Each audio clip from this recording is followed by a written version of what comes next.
Itangazo rigenewe itangazamakuru. Guverinoma y'u Rwanda ikorera mu buhungiro mu nama yayo yateranye kuri iki cyumweru tariki ya 8 Ukwakira 2023, imaze kongera gusuzumana ubushishozi bwihariye amateka ya kera n'aya vuba u Rwanda rwanyuzemo, akaba agaragaza neza ko ubutegetsi bw'ishyaka rukumbi rya FPR Inkotanyi ryagaruye imitegekere iteye nk'iya cyame na gihake, abaturage bakaba barongeye kugirwa bagererwa n'inkomamashyi mu gihugu cyabo.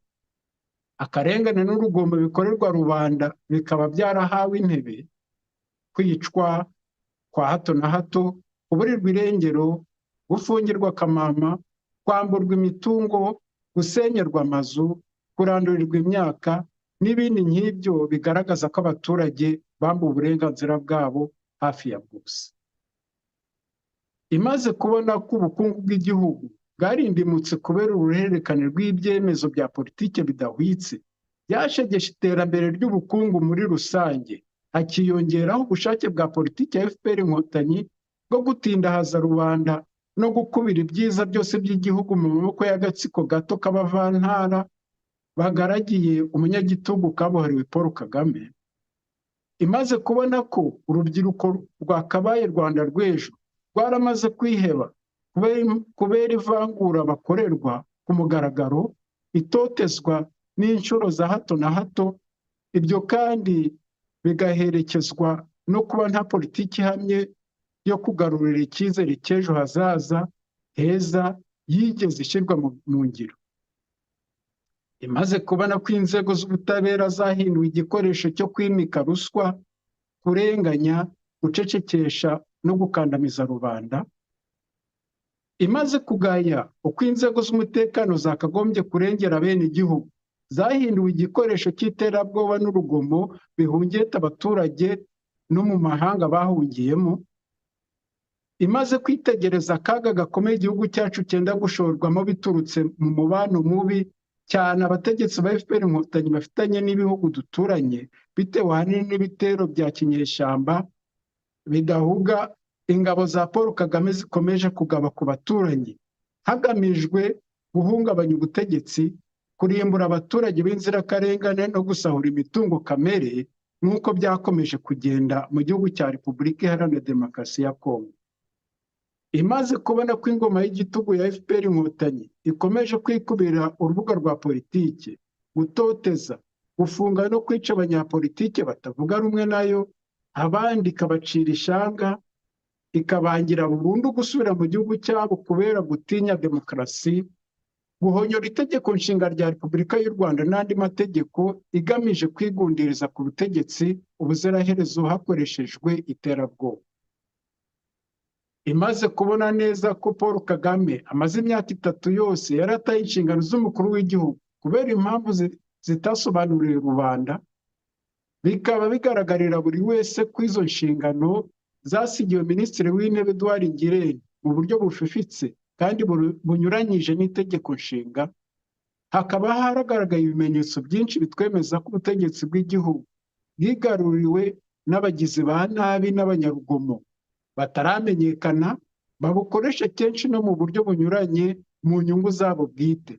Byongeye hakaba nta cyizere cy'uko icyo cyuho cyazakosorwa n'abagiteje ngo igihugu gisubire kuyoborwa mu nzira iboneye nk'uko rubanda ibyifuza. Bityo rero guverinoma y'u Rwanda ikorera mu buhungiro yafashe ibyemezo bikurikira.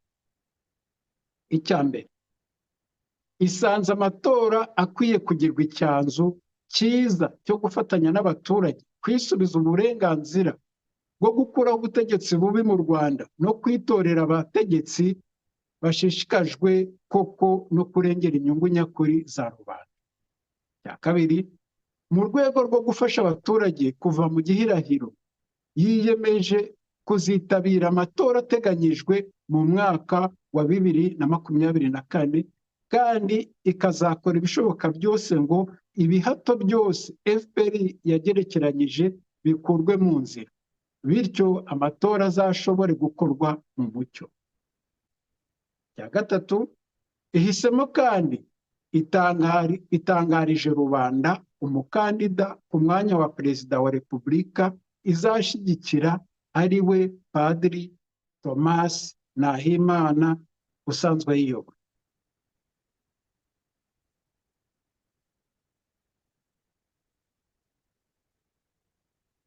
Ishyizeho komite ishinzwe gufasha bya hafi umukandida mu bikorwa byo kwiyamamaza. Iyo komite ikaba igizwe n'aba bakurikira: Madame Christiane Uwizera, Bwana Jean Bosco Twishyirahamwe, Madame Mwemayire Félicité, Bwana Rwakate Obara, Madame Jeanne Mukamurenzi, Bwana Safari Justin. Itariki umukandida azasesekaraho mu Rwanda izatangazwa bidatinze. Guverinoma y'u Rwanda ikorera mu buhungiro irashishikariza abaturage kurushaho gutinyuka, gukurikiranira hafi ibikorwa byose byerekeye aya matora, gutahura kare no kwamaganira kure uburiganya agatsiko k'abavantara gakunze gukoresha mu kwiba amajwi no kubangamira abandi bakandida, kugira uruhare mu guhatira FPR Inkotanyi gufungura urubuga rwa politike no kurekura impirimbanyi zose zifungiye akamama ngo zisubirane uburenganzira bwo kugira uruhare mu kwihitiramo abategetsi babereye igihugu cyacu. Kwibibamo umuhate wo kuzitabira kujya gutora ari benshi nk'abasonzeye koko impinduka nziza. Guverinoma y'u Rwanda ikorera mu buhungiro irasaba ingabo z'igihugu n'izindi nzego zishinzwe umutekano kuba maso no kwiminjiramo agafu, zikamenya neza ko muri ibi bihe kurengera ubusugire bw'igihugu ari uguhagarara ku ruhande rw'ubushake bwa rubanda bwigaragariza mu matora. Gucukubiri n'umuco mutindi wo kwemera kugirwa ibikoresho byo kubangamira abaturage hagamijwe kurengera inyungu z'agatsiko gato k'abashimusa ubutegetsi. Guverinoma y'u Rwanda ikorera mu buhungiro irasaba leta ya FPR Inkotanyi gufungura urubuga rwa politike nta yandi mananiza, gukuraho ibihato byose byashyiriweho kubangamira abakandida batavuga rumwe nayo, guha impapuro z'inzira abakandida babarizwa mu buhungiro kimwe n'abaturage bifuza kuzatorera mu gihugu baturutse hanze yacyo, kwihutira kuganira n'abiyemeje gutanga kandidatire ku mwanya wa perezida wa repubulika kugira ngo twumvikane ku mazina y'abazaba bagize komisiyo ihamye y'amatora itazakorerwamo ngo biyitere kubogama no gushyigikira uburiganya nk'uko byagiye bigenda kugeza uyu munsi. Guverinoma y'u Rwanda ikorera mu buhungiro irasaba ibihugu duturanye n'ibihugu by'inshuti gukurikiranira hafi cyane aya matora agiye kuba mu Rwanda mu mwaka wa 2024, kudutera inkunga yose ishoboka kugira ngo ayo matora azashoboke kandi abe mu mucyo no mu mutuzo. Uzadufasha kubungabunga intsinzi ya rubanda izasohoka muri aya matora. Bikorewe i Paris tariki ya 10 Ukwakira 2023. Bitangajwe na Joseph Nahayo, Minisitiri muri Perezidansi ushinzwe ibikorwa by'inama y'abaminisitiri. Taarifa kwa vyombo vya habari.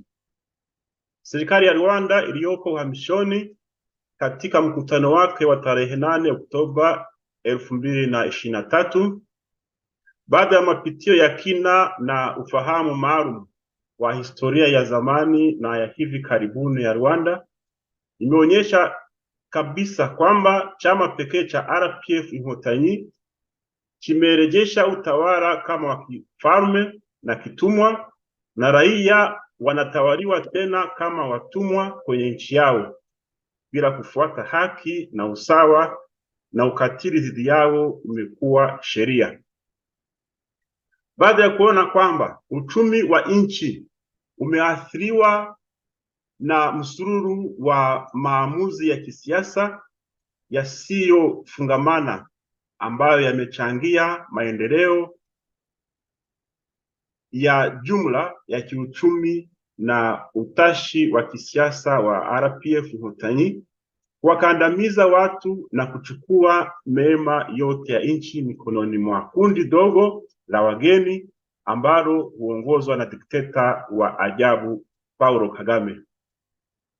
Baada ya kutambua kwamba vijana ambao wangekuwa nguvu kazi ya kesho tayari wameteseka kutokana na ukandamizaji wa hadharani, mateso na kejeli ya mara kwa mara ambavyo huambatana na ukweli kwamba hakuna sera madhubuti ya kurejesha matumaini ya baadaye bora ambayo imewahi kutekelezwa.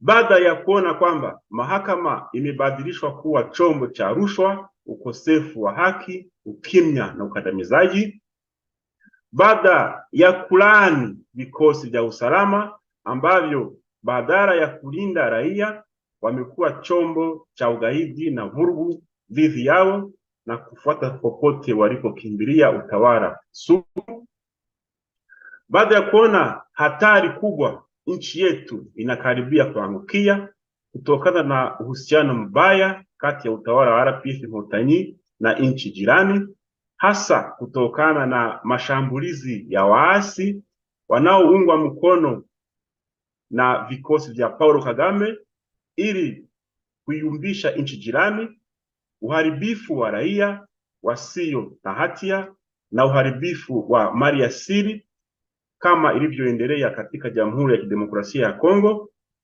Baada ya kuona kwamba utawala wa RPF Inkotanyi unaendelea kuzuia majukwaa ya kisiasa, kutesa, kufungwa jela na kuua wanasiasa wapinzani, kuua walioko nje ya taifa au kuwazuia kurudi nchini kwao kwa hofu ya demokrasia, kukiuka katiba ya Jamhuri ya Rwanda na sheria nyingine kwa nia ya kutaka kutawala milele kupitia ugaidi. Baada ya kuona wazi kwamba Rais Paulo Kagame kwa miaka mitatu ameondoka madarakani kwa sababu zisizojulikana, na wazi kwamba majukumu hayo yote yametimizwa na Waziri Mkuu Edward Ngirente kwa njia ya wazi na isiyo ya kikatiba, kumekuwa na ushahidi mwingi kwamba serikali ya nchi imetekwa na wahalifu wasiojulikana ambao mara nyingi hutumia kwa njia mbalimbali kwa manufaa yao wenyewe. Hakuna matumaini kwamba pengo hilo lililozibwa na wale walilolisababisha ili nchi iweze kutawaliwa kwa njia ambayo ni sahihi kwa wote. Serikali ya Rwanda iliyoko uhamishoni imeazimia yafuatayo: uchaguzi ni njia nzuri ya kusaidiana na raia kujirudishia haki ya kuondoa utawala mbaya nchini Rwanda na kuchagua viongozi wanaopigania faida ya raia wa kawaida. Kushiriki uchaguzi wa 2024 na kujitahidi ili vikwazo vyote viondolewe ili uchaguzi uweze kufanyika kwa haki na uwazi. Umeazimia kutangazia umma kuwa mgombea wa nafasi ya rais wa jamhuri ni Padri Nahimana Thomas aliyekuwa anashikilia nafasi hiyo. Kumeteuliwa pia kamati ya kumsaidia mgombea urais kwenye vitendo vya kampeni wafuatao: Bi Christiane Uwizera, mwenyekiti; Bwana Jean Bosco Twishire hamwe; Bi Felicite Mwemaire; Bwana Theobald Ngwaka; Bi Jeanne Mukamurezi na Bwana Justin Safari. Tarehe mgombea urais atakaofika Rwanda itatangazwa hivi karibuni. Serikali ya Rwanda iliyoko uhamishoni inatoa wito kwa raia kuepukana na tabia ya uoga kufuatilia vitendo vyote vya uchaguzi, kugundua na kukemea mapema udanganyifu serikali ya Kigali inayotumia kwa kuiba kura na kuzuia wagombea wengine, kushiriki kulazimisha RPF Inkotanyi kufungua majukwaa ya kisiasa na kuachia huru wanaharakati wote walioko vizuizini ili waweze kushiriki kwenye mchakato wa kujichagulia viongozi wanaoifaa nchi yao, kujitahidi kushiriki kwenye uchaguzi wakiwa wengi kama ishara ya kutaka mapinduzi mema. Serikali ya Rwanda iliyoko uhamishoni inasihi jeshi la nchi na vyombo vya ulinzi na usalama kuwa makini na kujua kwamba kwenye muda huu kulinda mipaka ya nchi ni kusimama na matakwa ya raia wanaoyaonyesha kupitia uchaguzi, kuepukana na tabia mbaya ya kutumiwa dhidi ya raia kama njia ya kufungia kifua faida za kakundi kadogo walioshika mateka utawala. Serikali ya Rwanda iliyoko uhamishoni inaomba serikali ya RPF Inkotanyi kuruhusu majukwaa ya kisiasa kufanya kazi bila masharti yoyote, kuondoa vikwazo vyote vilivyowekewa wapinzani, kuwapa hati za kusafiria wagombea walioko ukimbizini pamoja na raia watakaopiga kura wakiwa wanatoka nje ya nchi, kuharakisha kuongea na wagombea ili kuwe na makubaliano kwa majina ya wanatume ya uchaguzi ili hiyo tume iwe huru na isiweze kutumiwa kwenye udanganyifu. Serikali ya Rwanda iliyoko uhamishoni inaomba nchi jirani na nchi rafiki kufuatilia kwa karibu sana huu uchaguzi wa 2024, kuunga mkono Wanyarwanda kwa njia yoyote ili huu uchaguzi uendeshwe kwa uwazi na utulivu, kusaidia Wanyarwanda kulinda ushindi wao utakaotokana na huu uchaguzi. Imefanyika mjini Paris tarehe 10 mwezi Oktoba 2023. Imetolewa na Joseph Nahayo, waziri Ikulu anayeshughulikia mambo ya baraza la mawaziri, na imesomwa kwa umma na Daktari Jean Bosco Nahimana, mwendesha mashtaka mkuu wa mahakama ya raia. Press release. The government of the Rwandan people operating from exile, in its cabinet meeting, which was held this last Sunday on October 8, 2023, after re-examining with exceptional meticulousness and thoroughness Rwanda's distant and recent history, which shows that the Rwandan Patriotic Front Inkotanyi's single-party government has restored a regime similar to that of feudal monarchy, under which Rwandan citizens have once again been reduced to the state of bondage, submissive body and soul, to the ruling class. That many Rwandan people have been subjected to unacceptable injustices, recurring assassinations, alarming disappearances, arbitrary imprisonments, unjust confiscation of property and goods, wild destruction of homes, uprooting of food crops, and other similar wrongdoings, which demonstrate that Rwandans have been deprived of almost all their fundamental rights. Considering that the country's economy has literally collapsed due to a series of inappropriate political decisions that have undermined overall economic development, and that is added the RPF Inkotanyi's political will to impoverish the great majority of Rwandan people and ensuring that all wealth and primary sources of income are concentrated in the hands of a small gang very close to the dictator Paul Kagame. Considering that young people who are indeed the Rwanda of tomorrow are gravely depressed because of systematic harassment and open discrimination they suffer, on which is added the fact that no coherent policy has been put in place to give young people hope for a better future. Considering that all organs of justice have been transformed by the RPF Inkotanyi gang into a tool of corruption, injustice, oppression, and reducing to silence. Having noted the fact that the security services, which are supposed to protect citizens, have been transformed into instruments of terror and violence that destabilize Rwandans both inside the country and abroad, where they have sought refuge. Having detected the cataclysm which our country may face as a result of the very bad relations between the leaders of the Rwandan Patriotic Front in Inkotanyi and the neighboring countries, mainly due to the incessant rebel attacks by Paul Kagame's army, which are carried out with the aim of destabilizing existing regimes, exterminating their populations, and plundering their natural resources, as is the case in the Democratic Republic of Congo.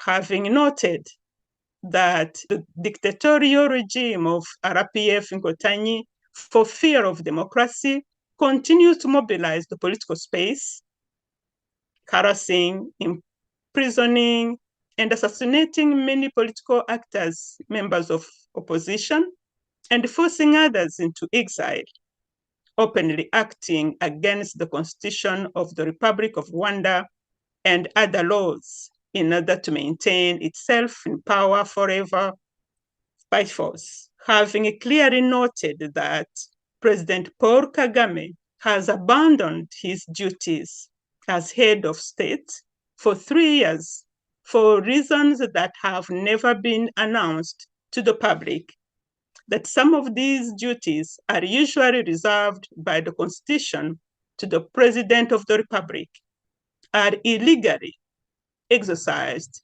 by the Prime Minister, Edouard Ngirente.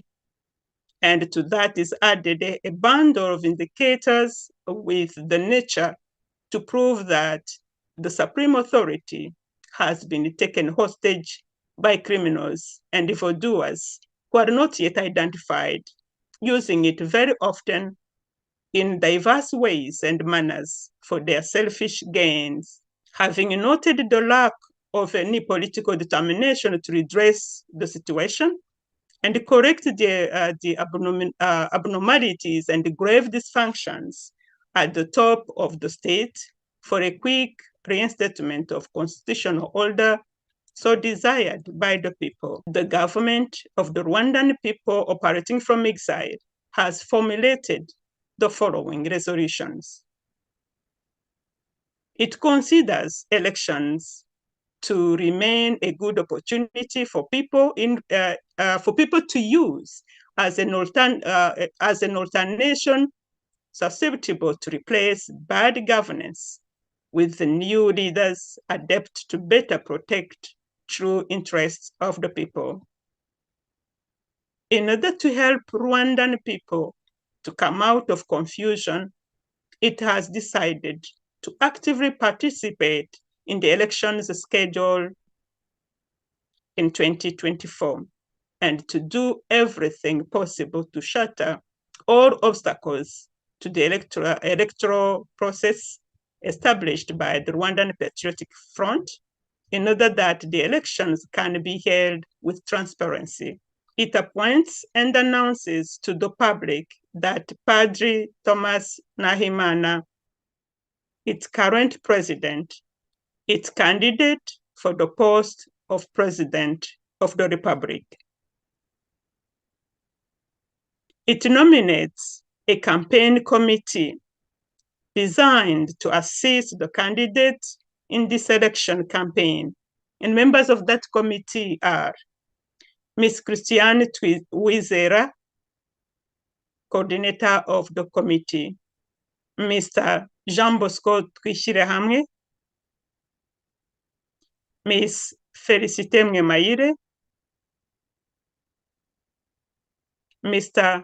Theobald Gakwaya Rwaka, Miss Jeanne Mukamurenzi, Mr. Justin Safari. The date of arrival in Rwanda for candidate President Padri Thomas Nahimana will be announced shortly. The government of the Rwandan people operating from exile exhorts the population to take its courage by two hands and overcome chains of paralyzing fear skillfully maintained by the RPF in Kotanyi, to follow up closely all activities that are related to 2024 elections, to detect and denounce without delay the unacceptable maneuvers that the RPF in Kotanyi gang utilizes to rig and steal votes or to harm other candidates, to participate in initiatives aimed at putting pressure on the RPF in Kotanyi to open up the political space and release all activists, politicians, journalists, and the many citizens unjustly imprisoned in order to recover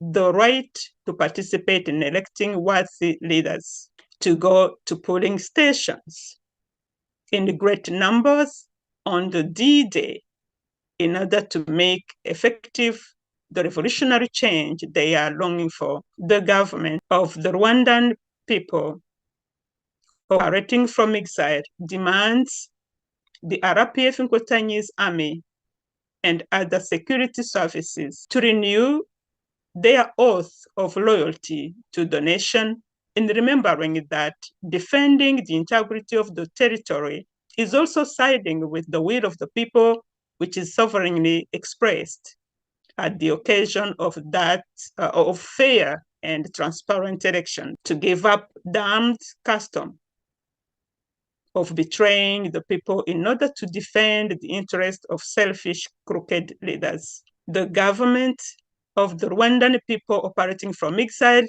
calls upon the government of Rwandan Patriotic Front in Kotanyi, RPF in Kotanyi, to remove all insane restrictions imposed on opposition candidates, to issue Rwandan passports to candidates and their teams who are abroad, who wish to go back to their country, to start discussions with candidates in order to agree on the list of the members of the National Electoral Commission, more just and independent. The government of the Rwandan people operating from exile calls upon neighboring countries and countries that are friends of Rwanda to monitor very closely these elections that are going to be held in Rwanda in 2024, to provide the government of the Rwandan people operating from exile and the Rwandan people with all possible support so that these elections can be transparent and peaceful, to contribute to the preservation of the victory of the Rwandan people that will result from these elections. Done in Paris on October 10th, 2023. Made public by Mr. Joseph Nahayo, Minister in charge of activities of cabinet meeting in the President's office. Read by Maître Prudence Kanhengwa, Minister of Foreign Affairs in the government of the Rwandan people operating from exile.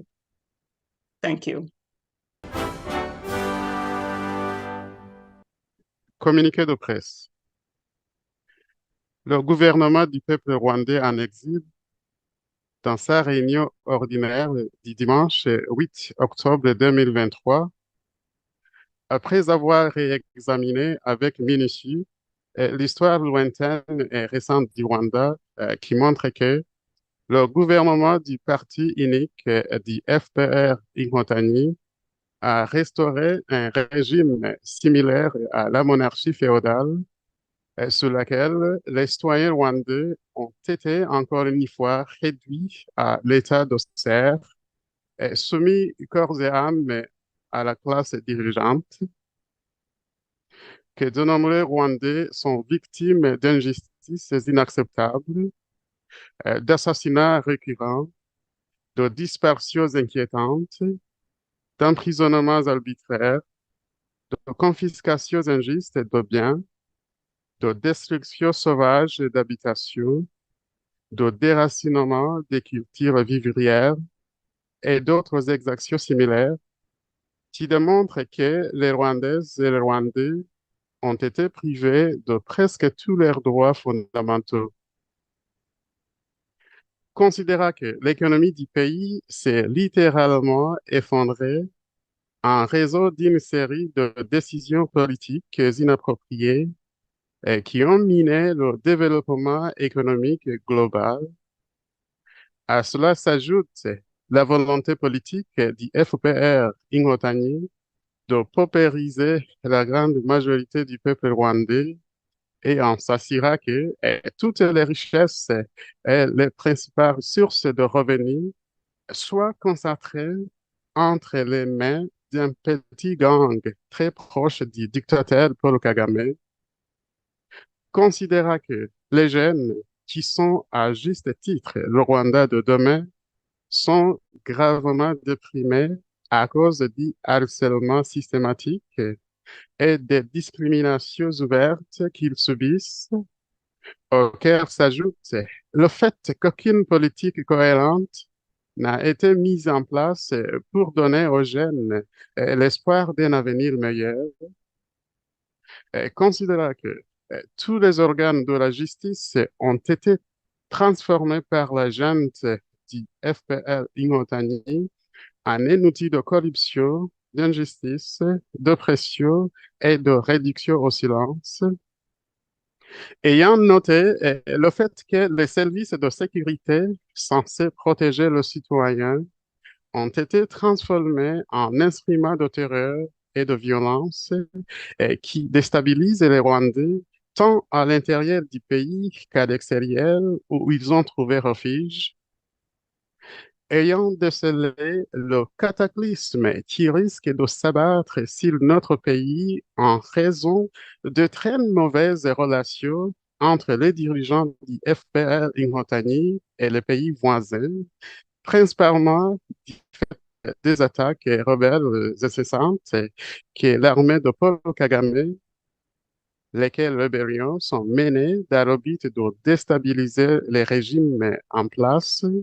exterminer les populations et piller les ressources naturelles, comme c'est le cas en République démocratique du Congo, ayant constaté que le régime dictatorial du FPR Inkotanyi, par phobie de la démocratie, continue de monopoliser l'espace politique, malmenant, emprisonnant et assassinant plusieurs acteurs politiques de l'opposition et forçant d'autres à l'exil, foule au pied la Constitution de la République du Rwanda et d'autres lois en vue de se maintenir éternellement au pouvoir par la force, ayant constaté clairement que le président Paul Kagame a abandonné ses fonctions de chef de l'État depuis 3 ans pour des raisons jamais annoncées au public et que certaines de ces fonctions normalement réservées par la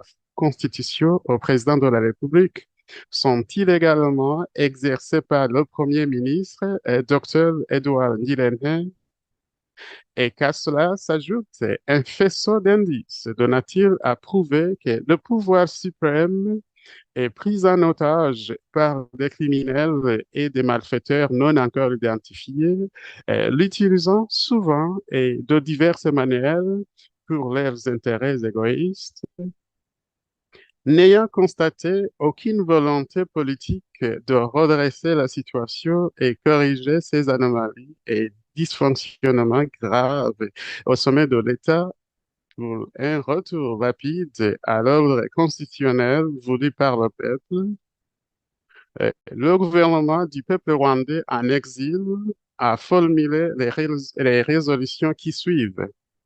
1. Il estime que les élections restent une bonne opportunité pour le peuple de consacrer une alternance susceptible de remplacer les mauvais dirigeants par de nouveaux leaders aptes à mieux protéger les vrais intérêts du peuple. 2.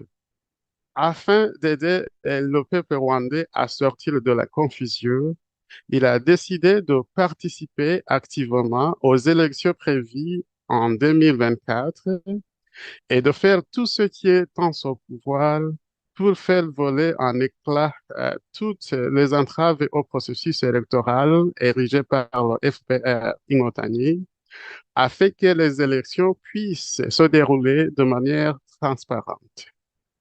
3. Il désigne et annonce au public que Padri Nahimana, son actuel président, comme son candidat au poste de président de la République.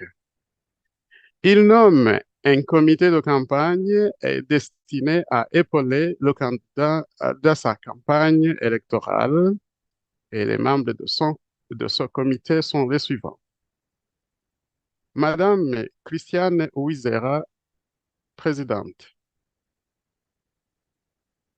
Monsieur Jean Bosco Priscille-Hamwe, Madame Félicité Mouemaïle, Monsieur Théobald Ouaka, Madame Jeanne Mukamorenzi et Monsieur Justin Safar. La date d'arrivée au Rwanda pour le candidat président Padri Nahimana sera annoncée prochainement. Le gouvernement du peuple rwandais en exil exhorte le peuple à 1. Prendre son courage à deux mains et surmonter les chaînes de la peur paralysante et savamment entretenues par le FPR Ingotani. 2. Suivre de près toutes les activités liées aux élections de 2024. 3. Détecter et dénoncer sans tarder les manœuvres inacceptables que le FPR Ingotani utilise pour truquer et voler des votes ou pour nuire à d'autres candidats. 4. Participer aux initiatives visant à faire pression sur le FPR Ingotani en vue d'ouvrir l'espace politique et libérer tous les activistes, politiciens, journalistes et les nombreux citoyens emprisonnés injustement afin qu'ils recouvrent le droit de participer au vote des dirigeants dignes. 5. Se rendre au bureau de vote en masse le jour J pour rendre effectif le changement révolutionnaire qu'il désire tant. Le gouvernement du peuple rwandais en exil demande à l'armée et à d'autres services de sécurité 1. De renouveler le serment de loyauté envers la nation tout en se rappelant que défendre l'intégrité du territoire de son pays et c'est aussi se ranger du côté de la volonté du peuple qui s'exprime souverainement à l'occasion des élections libres et transparentes. 2. De renoncer à la coutume d'année de trahir le peuple pour défendre les intérêts égoïstes et des dirigeants véreux. Le gouvernement du peuple rwandais en exil demande au gouvernement du FPR Ingotani 1. De supprimer toutes les restrictions insensées imposées aux candidats de l'opposition. 2. De délivrer des passeports rwandais à des candidats et leurs équipes se trouvant à l'étranger désirés de rentrer dans leur pays. 3. D'entamer des discussions avec les candidats afin de se mettre d'accord si la liste des membres de la Commission électorale nationale plus juste et indépendante. Le gouvernement du peuple rwandais en exil demande aux pays voisins et amis de suivre de près ces élections qui auront lieu au Rwanda en 2024, d'apporter au gouvernement du peuple rwandais en exil et au peuple rwandais tout le soutien possible pour que ces élections puissent être transparentes et apaisées, de contribuer à la préservation de la victoire assurée du peuple rwandais, victoire qui va résulter de ces élections. Faites à Paris le 10 octobre 2023, communiqué signé par M. Joseph Nahayo, ministre à la présidence, chargé des activités du Conseil des ministres, lu par Dr. Antoine-Marie Zachary Kabomukiza, ministre de l'Éducation.